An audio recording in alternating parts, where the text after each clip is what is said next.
Hi guys, welcome back on the channel. Today's video I wanted to shoot for quite some time, but I did extensive research.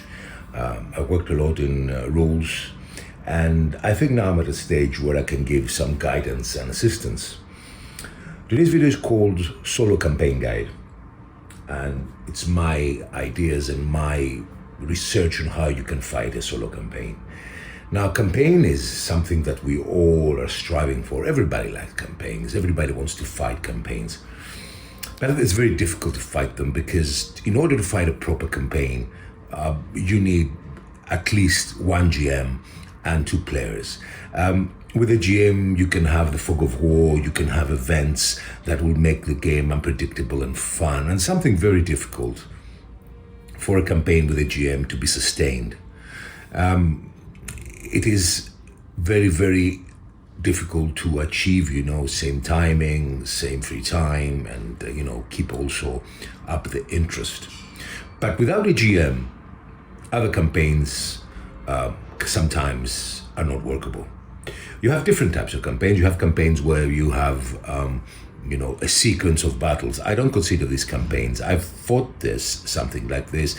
I have it on the channel, like Thornbridge Feud, the campaign I designed. We fought at the moment on the first battle, where we continue to fight in the next one. It's just a sequence of 3 battles with repercussions from every battle.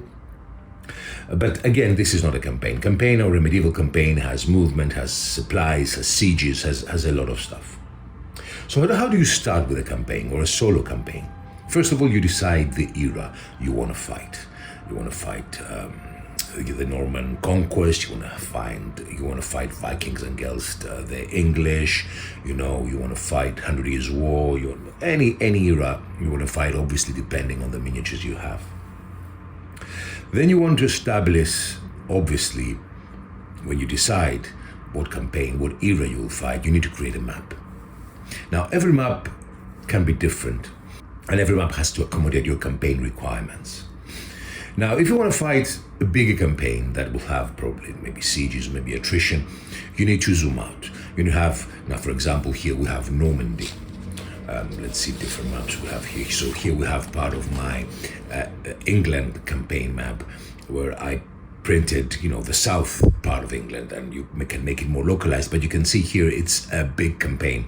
Is again with different cities, towns, villages, roads, rivers. It is a big campaign.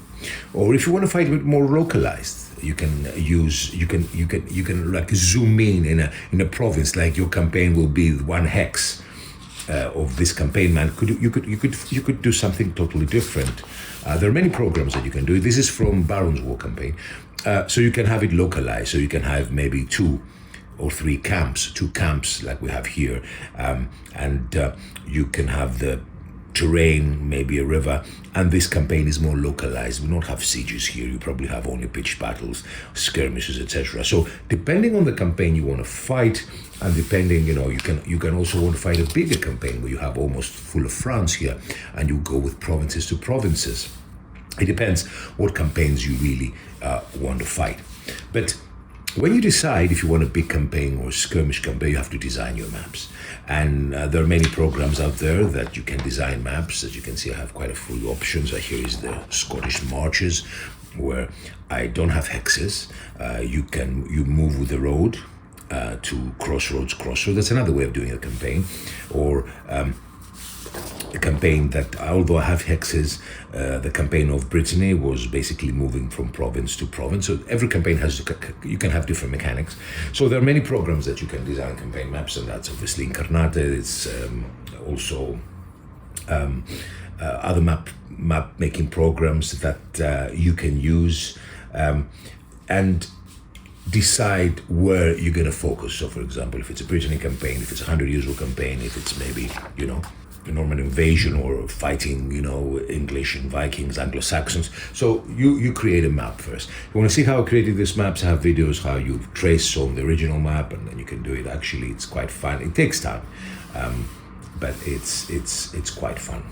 Here is also the Normandy map. I have many versions of Normandy map. So there's a lot of stuff you have to decide first. So we decide we decide what type of campaign we want to fight. Are we going to be localized, like it's going to be one hex, basically localized, and we'll have local war, or we're going to have it more centralized, like a big campaign of Crazy or Chevauché, and your armies will move around a bigger area, like here, for example, Normandy. So when you make these decisions, you need to address the basics, and the basics are, movement, weather, very important in a campaign. You could add, and I like adding attrition, supplies, and most importantly, sieges. Unfortunately, medieval campaigns were mostly about sieges, very few pitched battles, some skirmish battles, and obviously, if you have the time, and obviously if you have the terrain pieces and the castles to play a siege, there are quite a lot of siege rules out there. I would highly recommend Tactica Medieval. You can see my siege rules review on the channel, will be on the end of the video, and you can play siege. But generally, not all of us have the time, or not all of us have the material required to fight sieges. So you need to find also how you play the sieges. So this is the basics, how you need to start, and let's check and let's see how this works in a bigger maps. Now this is an example, as I told you, of a localized map, of a map that portrays. This is from Baron's War, but you can do it. It's a very easy map to make, that portrays a smaller area. It could be a small province with minor lords fighting for terrain, a couple of villages, one stronghold and another stronghold, maybe here, or a camp. Not too much to think about. Easier, more localized. I like campaigns like this. But let's go to the big campaign we have here. The map, that I'm using for Normandy, and it's obviously all Normandy and how you will use this campaign. So let's start without any delay, and let's see how this campaign can be used. So first of all, you have to make your research. Obviously, when you decide for an era, check the cities, create a good campaign map. This campaign map is quite correct. With a lot of help of friends of the channel, especially French players who made corrections for me, and then you have to. This research for me is the most important part of a campaign. And then obviously you have to research which cities were formidable at that time and which cities were bigger and smaller, because all this will play part when you're creating your rules. So you need to decide first of all the movement. So after you finish your research and everything, and the campaign map is let's say correct. You cannot make, for example, Caen, as you can see here, and Bow stronger than Caen. It's impossible. So try and get information, try and get all the required information in order for you to create a proper and historically accurate campaign map, depending on the period you're fighting. Let's say this is late 13th century, 100 Years' War period, Normandy, and we are settled down here. We want to make a bigger campaign, a solo campaign. So how we go? Let's first decide on movement. We can keep it basic, 3 hexes on a road for mounted troops, 2 hexes for infantry. So you can move like this, 3 hexes and 2 hexes, and then obviously you can, if you want to go into more detail, you see this table I have, you can have modifiers for mountains, for woods, for hills, for maybe areas like this that they are like swamps, and then you can have minus and negative modifiers. You can also add that you cannot fight battles on mountains and on in forests. So you can make it as complicated as simple as you want. Obviously, then you have to foresee for weather changes, and I would highly recommend the weather chart of Solo Wargaming Guide book. Excellent. You have this chart that you can see, and depending on when you're going to start, you have boxes with rain, heavy rain, or shiny weather, sunshine, and then you roll a dice, and then you move the token up and down, and depending on where you move it, the weather stays the same or it changes. But again, in this table you see that a continuous light rain, for example, as you can see, although it may not have any repercussions during, as you can see here, during the first week of movement, then maybe in the third week it will stop you. So this is a very nice chart. I highly recommend it. I would recommend it totally for weather. So when you organize the weather, the campaign movement, and everything is set up, something I forgot to mention is obviously the length of the campaign. I suggest one move, 1 week. If you do a chevauchée, 6 months, 24 turns. So it's a pretty good size of a campaign. And when you settle down the movement, you have to go for sieges. Now, sieges were very important and always part of chevauchée. Now, in order to make a fun siege, obviously you will make it with a die roll. Probably you will make it with a d6. And what I used to do, what I'm doing now, is put a siege value. Based on your research, you will put a siege value for every city, and the siege value depending on how strong the city was. And you roll, and you need to reach this siege value in order to besiege the city. There are mechanics that I will explain to you, not very complicated, very easy. You have minus modifiers. Maybe you will have a siege equipment that obviously will delay you during your movement, and you will move slower, but you will have an advantage of plus modifiers in the siege. And the same time, you can have options of the garrison sallying out and creating a small pitched battle. A lot of stuff that you can make a siege interesting and fun, not only die rolling. But the most important is for you to do a good investigation of the cities and the towns of the period you want to play, and then give appropriate siege values. Use d6, or if you want, you can use a d10 and roll and enjoy, although simple but unpredictable, and I will tell you where we reach in this unpredictability, unpredictable siege that will obviously be part of your campaign. Also, another thing you can do, and I'm doing my campaigns, sieges didn't last forever. So you can put a time frame, a time limit for the sieges. So maybe 3 weeks will be the maximum that someone can stay in the siege. And actually, you cannot keep besieging a town continuously, or 4 turns, like 4 weeks in a campaign map. So this, again, will give unpredictability and will give a time frame, a time limit that somebody can besiege a city without staying there for half of the campaign. It was not logical. So usually I give 3 weeks on maximum 4 weeks for a siege. Obviously, there is repercussions here. If you stay too much sieging a sound, you get few victory points, and then half of the campaign will be already, will pass already. So it will be impossible for you to reach the victory points that you have assigned. I would suggest the victory points will be according to the sizes of the city and what the English will succeed, or the French, depending, and divide them into all the victory points, divide them into half, and you can make victory points probably half, or 40% of the actual victory points on your map. We have found some kind of mechanics for sieges, movement. We have also a good thing to add is supplies. Supplies is a very simple mechanics that I think they're using in Baron's War rules as well, or campaign. You just have to trace an interrupted line of hexes to your location, an interrupted line without any enemy armies intercepting or enemy held countries. So if you started, let's say you did a chevauchée and you started from this cog, and you're here and you have an uninterrupted line. No, you don't have an interrupted line because you have Saint-Lô.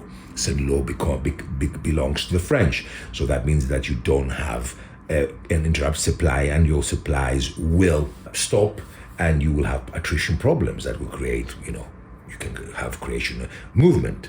For example, I don't try to make it that complicated. I try to put everything into movement, because even morale, supplies, armies getting tired, units getting annoyed, and it has to do with movement and how. So your movement will become cumbersome, or you won't be able to move if you don't have supplies for a while. So that's how you create a new strategy. So that's why when the English, for example, reach here and they sack the Abbey of de Redon, they cannot move furthering until one of these three, forming Saint-Lô and Rangenville, one of these three towns is besieged and won. Because then if the English move uninterrupted in the mainland of France, then they won't be able, these three cities that belong to the French will block their supplies, and then they will be in trouble. They cannot go in mainland without having a supply line. So that makes a nice, interesting strategic option. And then obviously you have to build your strategy, and your strategy will be to besiege one of these three cities. If Formigny is a siege value of 5 and Saint-Lô of 4 and Rangenville of 3, because Formigny was a more formidable castle, then you make your decision and you go from the coast of the Atlantic Ocean and you attack Rangenville. And then you move inland. So supplies always add another strategic option to the game. Again, you can make it even more complicated, that you say you can go inland 10 hexes. That means that you will be forced to have some kind of cities as a depot. So if you want to know, you have to, if you besiege and take Saint-Lô for the English, that means that your count starts from Saint-Lô, and then you can go even deeper into the mainland of Normandy without, of course, if you don't have any French armies interrupting you. So these are the basics, supplies, movement, simple, rain that interacts with movement. I would prefer that you have a simple movement of 4 hexes and 3 hexes for the infantry and the cavalry, and then the rain or the weather would create problems, and then maybe -1 for each when you are off-road. So I would make it simple, off-road and within the road, in order to simplify it and not have to think of all these modifiers. But it's up to you, really. So now let's go to see how this campaign can become solo, because at the moment, okay, we're talking about movement of, let's say, chevauchée of the English moving, besieging, burning villages. But how do the French move? And that's how when AI, but not AI as ChatGPT or this AI comes into place. The French will be played and will have reaction based on events that you have to roll or to draw if you create cards every move in every week. You can have as many events as you want. I have 24 events.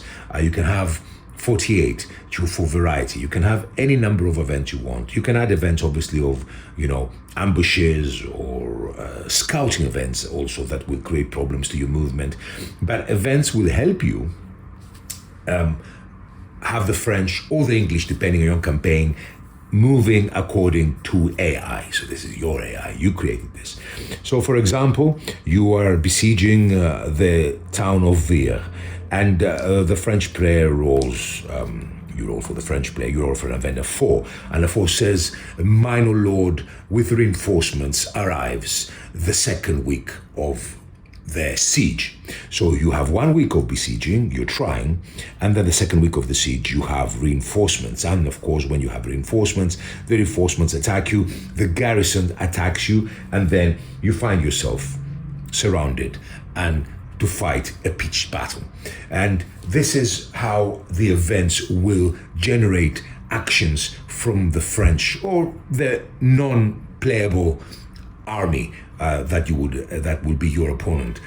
It's very easy to sit down and think of an event. You can say, a standing army is gathering in Caen, and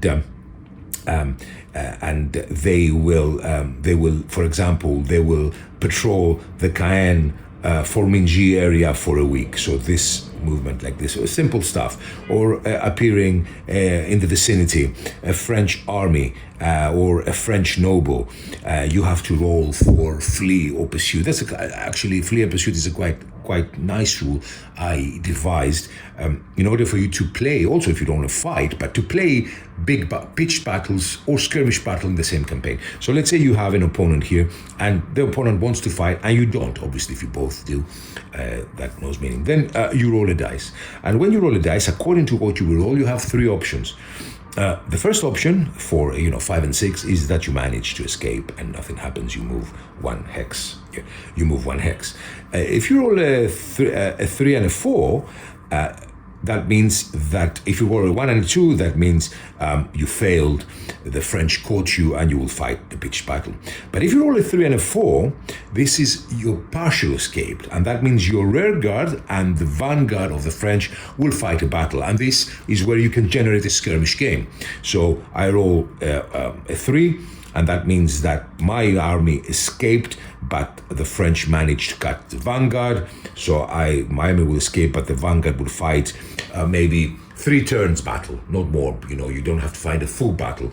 You can make this decision depending on how you want to fight it. 3 turns battle, and you see, the rear guard of the English and the vanguard of the French fighting.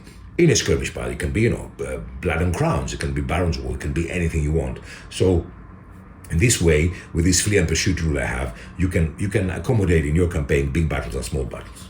This was an introduction, guys. I have many rules that I can portray in detail, but the reason I shot this video is because we all like campaigns. We all like to fight campaigns. We all like to play campaigns. We don't have the time. Obviously, the perfect campaign would have been, let's put some, you can have Baron's War here if you want.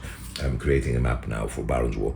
Obviously, the best thing would be to have a GM who will create also a fog of war, and he will know the movement of the 2 players, of the 2 teams, and he will accommodate accordingly. But obviously this is very, very difficult to achieve. And again, a sequence of battles, although it's fun, it's not a campaign. It doesn't have attrition, it doesn't have movement, it doesn't have rain, it doesn't have much. And I play games like this and campaigns like this, but they're not my favorite. They're fun though. But in this way, by giving basic rules of movement, of sieging, this all are based on correct research. It's not going to make sense if Caen was not siege value of 6 or 5. I don't know, depending on your on how you will devise your campaign rules. And so based on all your research, based on your understanding, you will create these basic rules that you will enjoy the campaign, the movement, the attrition points, the supply, the sieges. But all this will become more fun when you add the unpredictability of events. For example, if your army is moving, let's do some Baron's War here. So, for example, your army is moving to attack a chapel, and he's moving, and you manage to reach the chapel. You're ready for a pitched battle. A village is always a pitched battle. There's no siege or anything. The monks and the peasants of the local village attack to protect their parish. And then you roll for an event. Here, let's say you have 12 events or more events, and you roll a 5, and the 5 says a local lord was passing by, and he saw the English, and he came with 1 unit of sergeants and 1 unit of spearmen to support his priests, his abbey. And suddenly the battle changes dramatically. The same when you're besieging, what we said before with the 100 Years' War. So this AI-generated events that you will roll for every turn can make a campaign a lot more interesting and unpredictable.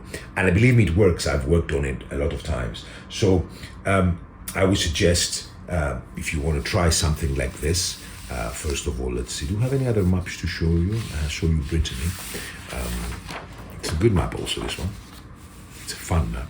I would suggest as steps, and this is the big English map. I want to play it big because this could be good for Baron's War. What I would suggest in steps, their first step, decide the period. Second step, create a map. Then research for the map so you can have it historically accurate about the sizes of the settlements and the important settlements of the period. Decide how you're going to do your movement. Are you going to do it province base or hex, depending? So here, for example, the rules I have for Brittany are based on movement from province to province. So, for example, Brovened here, and here we have Gornoale. So this army moves directly here, and then the battle is fought, and any other requirements. And then make these decisions. And then when you have the map correct and ready, decide on the basics. decide on the movement, decide on the weather. Check this weather chart I showed you. I will showcase a lot of my rules.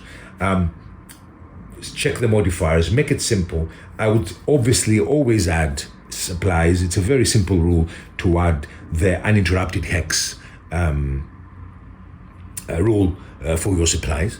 And the sieges, again, very much, if you have, as I said, terrain and pieces to play a siege, even better. But if you don't have, I would highly recommend you put siege values to the cities based on their historical strength, and then with simple rules and die rolls, roll to see if you will besiege it, give it a time frame, give 3 weeks or 4 weeks, and then play the game. But the most important of all is the events, is to add unpredictability to your game by creating events that will influence the current game, that would change the balance in a battle, as I showed you before with attacking a chapel. And this will make for a very fun campaign. Anyway, guys, this is from me. I hope you enjoyed the video. I hope you enjoyed this first part. I'm going to go into detail into my rules and to events very soon. This is our first, let's say, approach to solo campaigning. Thank you so much for watching, and bye-bye.